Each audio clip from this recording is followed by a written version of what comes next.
Yes, the interpretation aligns with the National Electrical Code, specifically Article 225.30b2.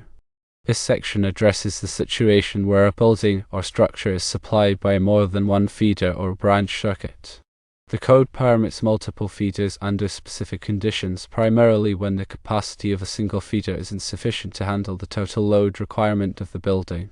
In the scenario described, the new building necessitates a load exceeding 225 amps, while the existing service entrance section is limited to a maximum breaker size of 225 amps. This limitation triggers the allowance for multiple feeders as per NEC Article 225.30b2. The rationale behind this provision is to accommodate larger loads that surpass the capacity of readily available or practically installable single feeders. The NEC recognizes that in many situations, it may be more feasible, economical, or even safer to utilize multiple smaller feeders rather than attempting to install a single, excessively large feeder. However, implementing multiple feeders requires careful consideration and adherence to several critical requirements outlined in the NEC and other relevant standards.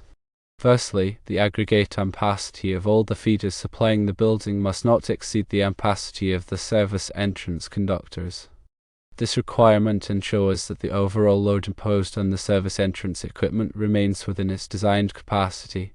The service entrance conductors are the primary conductors that bring power from the utility source to the service entrance equipment, and their ampacity is determined by factors such as conductor size, insulation type, and installation conditions.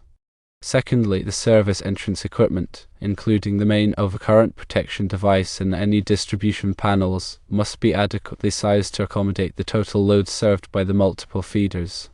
This involves calculating the total connected load of the building, applying any applicable demand factors as permitted by the NEC, and selecting equipment with a sufficient ampacity rating to handle the calculated load.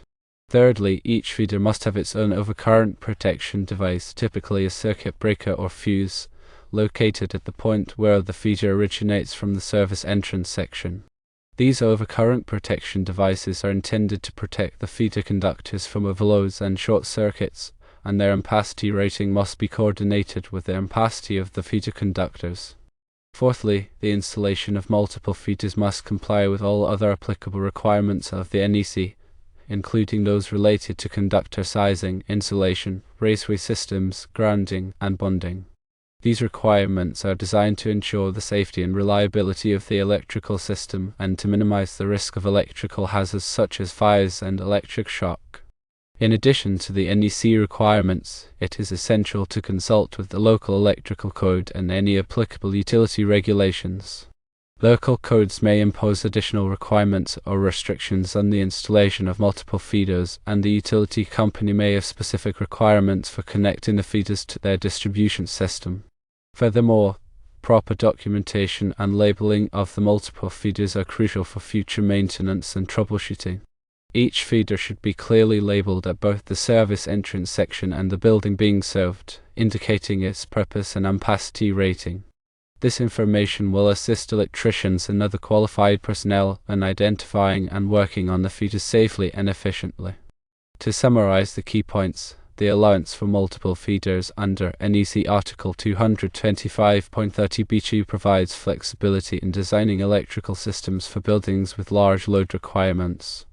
However, it is imperative to adhere to all applicable requirements of the NEC local codes and utility regulations to ensure the safety, reliability, and compliance of the installation. Careful planning, coordination, and documentation are essential for successful implementation of multiple feeder systems. The ampacity of all feeders combined must not exceed that of the service entrance conductors. It's also important to ensure that the service entrance equipment is rated to handle the total load. Each feeder needs its own overcurrent protection. All other NEC regulations must be followed for conductor sizing, insulation, grounding, and so on. Local codes and utility regulations should also be consulted. Finally, proper labeling is needed for maintenance.